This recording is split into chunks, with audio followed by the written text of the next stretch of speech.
வணக்கம். நான் இப்போ தேசிக்காயில் சீயா சாமன் சேர்த்து கரைச்சி குடிக்க போகின்றேன்.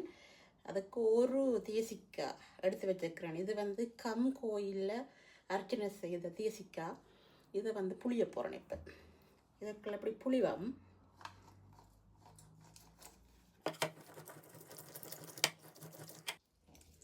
இப்போ 2 பாதியையும் புளிஞ்சு எடுக்கிறேன். தேசிக்காய் புளிஞ்சாச்சுது. இப்போ சீயா விதை ஊற வச்சிருக்கிறேன். இரவே ஊற வச்சு 2 டேபிள் ஸ்பூன், இந்த கரண்டியால் 2 டேபிள் ஸ்பூன் எடுத்துருக்கிறேன். இதில் 1 டேபிள் ஸ்பூன் தான் போட போகிறேன். அதிகமாக சீயா விதை சாப்பிடக்கூடாது. இது சுகர் அளவை கட்டுப்படுத்தும். மற்றது ஆரோக்கியமான உணவுகளை சேர்த்து சாப்பிடலாம். இதில் ஒமேகா 3 இருப்பதாக கூறுகிறார்கள். நல்ல ஹெல்த்தியான சீயா விதை. இதை இதோட சேர்த்து குடிக்க போகிறேன். இதை தயிர், ஓட்ஸ், மற்றது ஸ்மூத்தி அதுகளில் போட்டு சாப்பிடலாம். ஹெல்த்தியான ஃபுட்டோடு சேர்த்து சாப்பிடலாம். முதலில் பாவிப்பவர்கள் கொஞ்சமாக தான் பாவிக்கணும். அது கணக்க சாப்பிடக்கூடாது. கொஞ்சம் அளவோட சாப்பிட்டு பழக வேண்டும். இப்போ நான் இந்த கிளாஸில் ஐஸ் கட்டி போட போகிறேன். 3 ஐஸ் கட்டி. அதோட சீயா விதையும் 1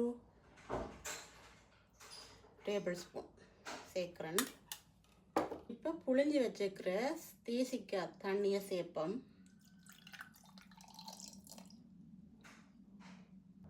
இதோட தண்ணி சேர்ப்போம்.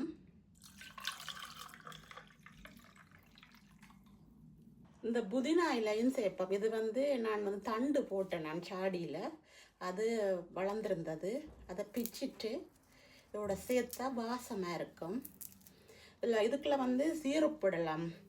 புதினா சீரப் இது இதுக்குள்ள போடுவோம். போட்டுட்டு மிக்ஸ் பண்ணினா நல்ல வாசமாக இருக்கும். கொஞ்சம் உப்பு சேர்க்கலாம். விரும்பினாக்கள் தேன் அல்லது சீனி சேர்க்கலாம். இப்போ இதை குடிச்சு பார்ப்போம்.